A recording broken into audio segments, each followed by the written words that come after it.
Hello. Today we are going to be looking at the linear demand function. We'll be looking at its elasticities, has multiple elasticities. Elasticities change constantly along the curve, and we'll be exploring why this happens. I know a lot of people have been interested as to why it happens. They might have learned it in the text. And might not have been properly explained, and I'll be attempting to provide an explanation. Hopefully it satisfies you. All right. So let's look at first of all at what is this linear demand function, what it looks like. So our linear demand function looks like this, right? It's just a downward sloping demand curve. We typically, we draw it touching both axes, right? So on the price axis, it touches the price axis, and it touches the quantity axis. So there is an intercept at the price axis, and there's another intercept at the quantity axis. All right. So that's just it. That's how it looks.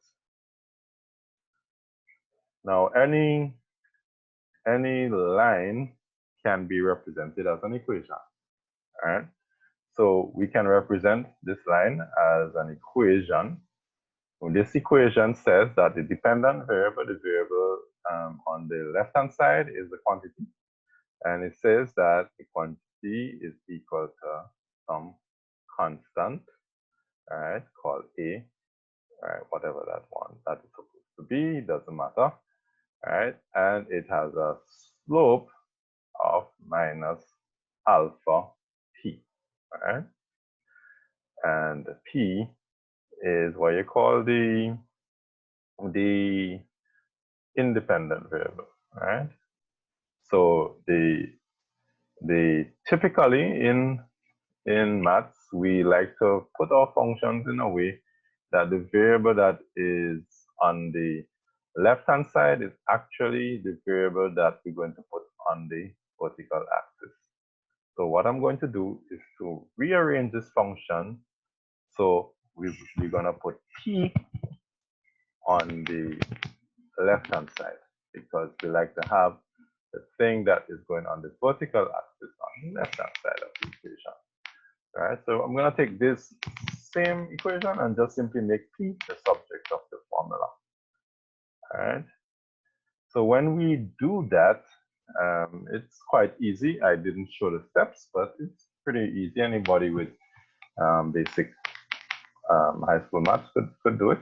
All right, you just simply change the subject to the formula, which we did here in equation 2. The equation 2 is just the same equation as equation 1, but just presented differently. Okay. So it's now saying that p, right, which we call our dependent variable, the variable on the vertical axis, is a function of p. Right?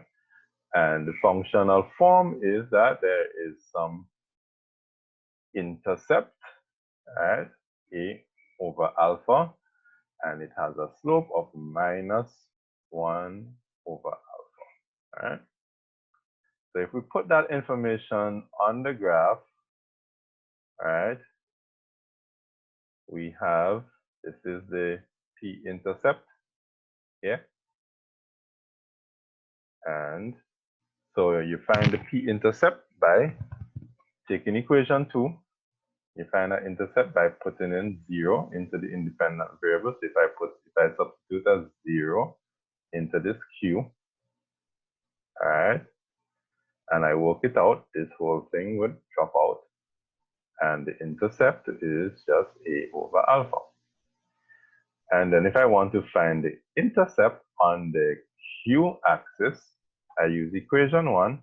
I put a 0 in here for p. All right, when I put a 0 in here, this whole thing drops out again. and I'm left with Q equal A, the intercept. All right, and the slope of this line we can find from the P equation. The slope is minus 1 over alpha, which is right here. All right, so I just represent the slope of the line right there. All right, so we have all the information that we have from these two lines represented here on the graph. Okay. Now, the midpoint of this demand curve becomes very important, because what they tell you in the textbook, right, and what we would show is that there is unitary price elasticity at the midpoint. Right? This is our focal point. All right. So if we find the midpoint of the line, its coordinates we could represent as QM, right? That would be the coordinate, the quantity coordinate for the midpoint. And PM would be the price coordinate for the midpoint. All right. And so we have set up the basic set of information that we would need, except for one little thing. We need to recall our definition for price elasticity. All right. So let's pull up our definition for price elasticity. We know the definition. The definition for price elasticity is change in quantity demanded over change in quantity. This is the numerator. Oops. That's the numerator of this thing. Excuse this, it's looking really ugly. All right. All right. And in the denominator, we would have the change in price divided by price. And that gives us price elasticity. All right. Now, this is not the most convenient way to represent elasticity, price elasticity, for the exercise that we are attempting to do. So I'm going to rewrite the price elasticity formula in a way that is more convenient for what we're seeking to achieve. All right. So I put the same equation that I had before, right? Change in quantity over quantity divided by change in price over price. All right. Now, we know when we are dividing by a fraction, right? As what we are doing here, we're dividing by this fraction. All right. I can just simply find the reciprocal of the fraction and multiply it. Right? So I can take the numerator, which is change in quantity over quantity, take the reciprocal of the denominator fraction, right? So I upturn it, so it's going to be P divided by change in P. And that would give me this. This is the same thing as what is there before, right? So I could collapse it back again as one fraction, which I do in the second line, right? There's a change in quantity times the price, and then it's divided by quantity times the change in price, all right? And then I could use the commutative law of multiplication, right? And I can rearrange so that I have this, where I could put the change in the quantity divided by the change in price, all right? And then I can multiply that by price divided by quantity. And that is the equivalent, same exact thing as what was there before, all right? And what was there previously as well, all right? So this is a more convenient way to represent the price elasticity. The change in quantity over the change in price times the change in price, times price divided by quantity, all right? Now, the reason why it is so convenient is that if I look at what change in quantity over change in prices, right? I could pick it up from this equation, equation 1, right? The change in quantity as a result of the change in price is just simply this coefficient in front of price minus alpha, right? That is the change in quantity as a result of change in price, right? So I'm actually going to make use of that fact, all right? So I'm going to replace change in quantity over change in price with minus alpha, all right? Minus alpha, the coefficient in front of the p. So everybody could recall the equation of the straight line, y is equal to mx plus c, right? Where m is the slope, and the slope, the change in quantity over the change in price is a slope. It's saying how much y goes up or goes down by when price changes. So it's actually the slope of the line, right? Of this equation here. All right. So if we decide, again, remember we said the midpoint is a focal point to this thing. So let's start with the midpoint. Let's try to find the elasticity at the midpoint. So we said elasticity, this is the elasticity formula, and I'm putting in specific values for the price and quantity. This is the midpoint price, this is the midpoint quantity. And we said that this change in quantity over change in price is just simply this, the slope of this quantity equation, right? This is the m, the slope, which is the minus alpha. I put the minus alpha here. So what I'm left with the equation, with the elasticity equation, is minus alpha times p over m. So the value for the elasticity at this point, the midpoint, is dependent, right, on what this thing, p m over qm, evaluates out to be. All right, so let's explore that a bit. All right, let's look at each of them in turn. All right, so let's look at qm first. All right, so we know that qm is the midpoint on the quantity side. So the midpoint is simply half the distance between here, between 0 and a. All right, so the midpoint is half a minus 0, which is 2 over a. Oh, sorry, a over 2. All right, and likewise, we could find the midpoint for the price, which is just simply the difference between a over alpha and 0, and that difference divided by 2. Right, so it will be 2 times a over alpha minus 0, which is going to give us a divided by 2 alpha. Now I could put the two of them together, right? Because what we want to find is pm over qm, right? So I put that, so I know what qm is, I put that in. Sorry, what pm is, I put that in. That would be a over 2 alpha. And then I find the reciprocal, because I'm going to divide by q. So I find the reciprocal of this, right? And I multiply it, so it will be 2 over a, right? Then I could cross multiply, the a's cancel, right?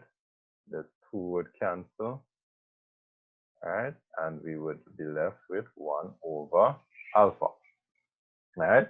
So we know that pm over qm is equal to 1 minus alpha. We can then put this information back into this elasticity equation to find what would be the value of the elasticity at the midpoint. All right, so let's do that. So we plug that in. We plug in what is the value of pm over qm, which is 1 over alpha. You multiply that, and you're going to get minus 1. So expressed in absolute terms, right, where we drop the sign and just look at the magnitude, the absolute value of the elasticity at the midpoint is minus 1, right? So that's so we found one part of the of the of the puzzle. We found what the elasticity at the midpoint is going to be. It is -1. Now, the textbook tell us that the elasticity changes along the curve, right? And that at above the midpoint, the curve is elastic, and below the midpoint, the curve is inelastic. So let's explore that. Let's see if we could see that from this little conceptual tool that we have developed. All right. So the general formula for the elasticity for the straight line is the elastic. We established this previously. This is actually your delta Q over delta P, right? And this is going to evaluate to minus alpha, right? And we have to multiply by P divided by Q, right? In order to find the elasticity along these points, right? So let's look at a point that is above the midpoint. If the point is above the midpoint, it means that the Q will be less than QM, right? Which means that this denominator would be now smaller than the denominator we had when we were looking at the midpoint, right? Not only is the denominator smaller, right? You know what happens when you're dividing a quantity by as the denominator gets smaller, the quantity gets larger, right? So that would have the effect of making this value larger than what it had evaluated out to be when we were looking at the midpoint. But not only the Q is smaller, the P is also larger than the midpoint price. So we have a larger numerator divided by a smaller denominator. So the number, this number that this thing would evaluate out to be something that is larger than 1 over alpha, right? This is going to be greater than 1 over alpha. And since it is greater than 1 over alpha, it would evaluate to be, in absolute terms, something that is larger than 1, right? So actually, this subscript shouldn't be there. That M shouldn't be there because this is no longer referring to the midpoint. So let's just cancel that. Let's just take that out. Let's just take that out. So let me block it out. All right. So, so that absolute value of the elasticity above the midpoint is going to be greater than 1. That's what elastic is, right? So we have established that this is going to be elastic on this segment. So let's look at a point that is below the midpoint and see how that evaluates out. So again, let's do the same process. The Q is going to be larger than the QM. So which means that you're dividing by a larger number. When you're dividing by a larger number, it makes the whole thing evaluate out to be something smaller. But not only is the numerator larger, which brings down the whole quotient, right?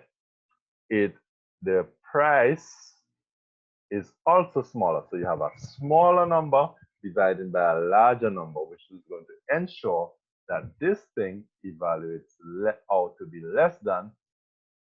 This evaluates out to be less than. Oh my God! This evaluates out to be less than what it was when we were dealing with the midpoint. All right. So this P over M is going to be less than 1 over alpha, right? So P over over Q is going to be less than 1 over alpha, and that's alpha, all right? So it therefore means that the elasticity in absolute terms is going to be less than 1, all right? At a point that is lower than the midpoint. So there you have it. The curve is going to range from elastic at points above the midpoint, going to be unitary elasticity at the midpoint, and below the midpoint, the elasticity in absolute terms is going to be less than 1. The curve is going to be inelastic. All right, so I hope that helps you. If it does, let me know. And see you next time.